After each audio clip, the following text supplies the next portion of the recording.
Mi nombre es Hernán Salinas Wolberg, soy diputado federal del primer distrito que abarca San Pedro y Santa Catarina. Llevo 15 años de militante en Acción Nacional.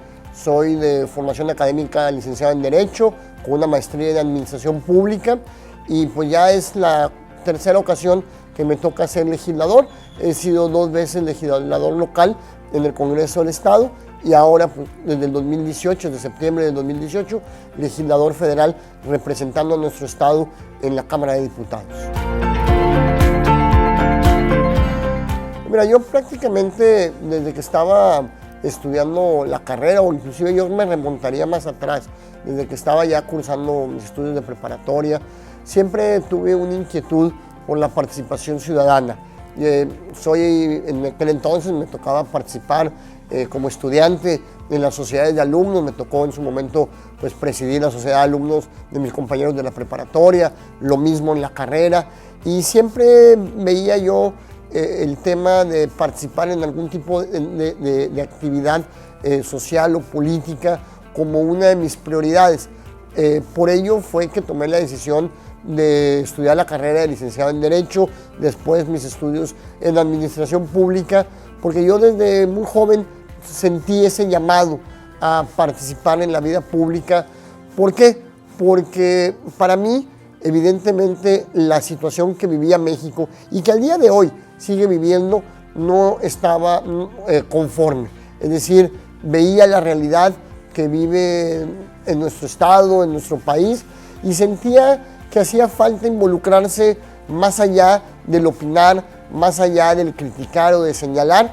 Era convertirse en un actor de cambio, y para mí ese cambio, la mejor manera de poderlo lograr es a través de la participación política, y por eso fue que prácticamente a los 20 años tomé la decisión de incorporarme de manera activa a Acción Nacional en el 2003, y obviamente pues de ahí es que hemos ido haciendo una carrera en la participación política, pero motivado por esto, motivado por un deseo de cambiar la realidad que viven nuestros compatriotas mexicanos, neoloneses, que evidentemente está lejos de lo que debería de ser, de la expectativa que debemos de tener como país y como Estado.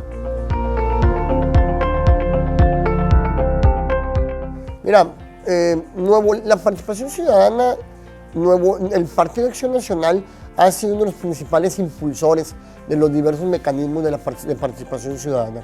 Hay que recordar que el PAN, a diferencia de otros partidos políticos, el PAN nació de abajo hacia arriba. ¿Y a qué me refiero con nacer de abajo hacia arriba?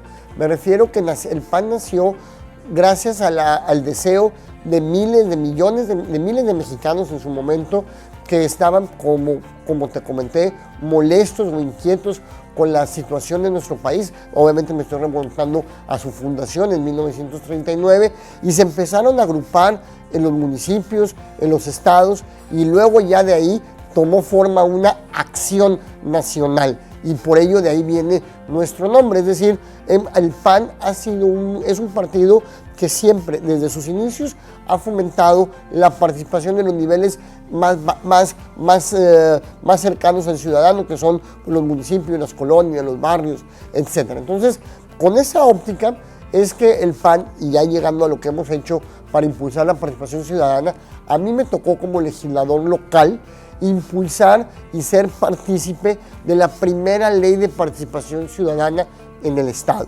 Esta ley, lo que hicimos en su momento fue darle herramientas jurídicas, herramientas legales a los ciudadanos para poder participar de una manera más activa en la toma de decisiones, pero no solamente participar activamente, sino que ya estos instrumentos fueran vinculantes para la autoridad. Estoy hablando de sacar adelante las figuras que contempla la ley, como lo es la consulta popular, el referéndum, presupuesto participativo y otras figuras, hasta llegar obviamente a la figura quizás más importante o la más que en su momento causó más interés de los ciudadanos, que era la figura de la revocación de mandato. Todo eso está plasmado en la Ley de Participación Ciudadana, que a mí como legislador local en su momento me tocó empujar, me tocó prácticamente pues aprobarla y participar en las comisiones. Y bueno, eso fue un instrumento, es un instrumento de avanzada respecto a otros estados, y eso es una clara muestra de cómo Acción Nacional en Nuevo León ha buscado darle cauce a la participación ciudadana. Obviamente esto es reciente, pero si vemos la historia de Acción Nacional a lo largo de sus pues más de 80 años, pues evidentemente el PAN ha ido abriendo espacios a la ciudadanía en muchos ámbitos de la vida pública y de la vida social. Pues miren, uno de los pilares de la democracia evidentemente es que los ciudadanos participen.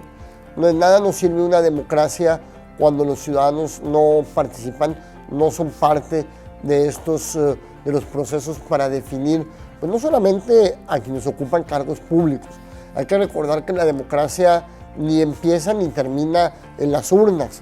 La democracia es un proceso permanente, es un estilo de vida, yo me atrevería a decir, de vida y obviamente de gobernar de quienes ocupan un cargo público, donde se hace partícipe a los ciudadanos de las decisiones más relevantes y más importantes que afectan su vida y obviamente su perspectiva de crecimiento hacia adelante. Entonces, lo primero que necesitamos es que haya participación ciudadana, que los ciudadanos se acerquen y se apropien de los instrumentos de participación y que los hagan suyos para que estos tengan vida.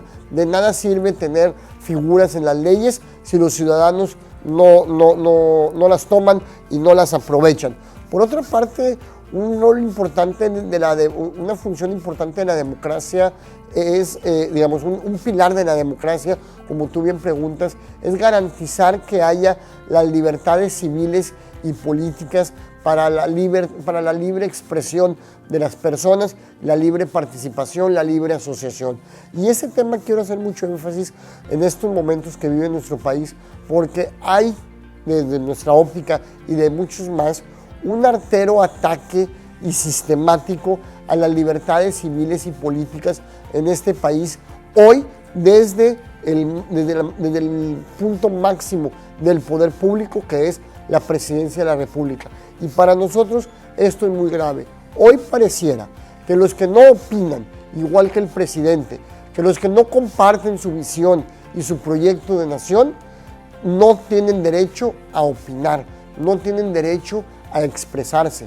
Se les calla, se les persigue, se les tacha de neoliberales, de conservadores, hasta ese adjetivo que poco me gusta usar a mí, pero finalmente es lo que dice el presidente, donde busca tacharlos de fifís, de conservadores, de neoliberales, a todo aquel que no opine y que no comulgue con el proyecto oficial.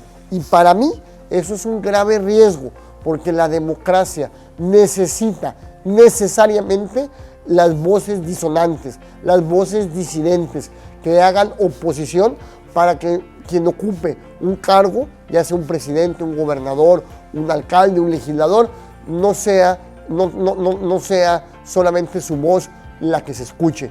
La pluralidad es elemento fundamental de la democracia y creo que es algo que hoy está bajo ataque en nuestro país.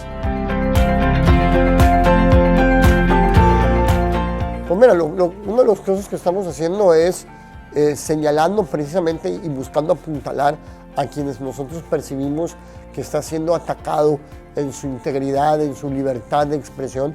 Nosotros hemos manifestado de manera pública en diferentes ámbitos nuestro rechazo a esas acechanzas desde el poder y en ese sentido nosotros lo que buscamos es poner nuestra fuerza política, si lo pudiéramos decir de alguna manera, detrás de estos actores que están buscando ser voces críticas del sistema.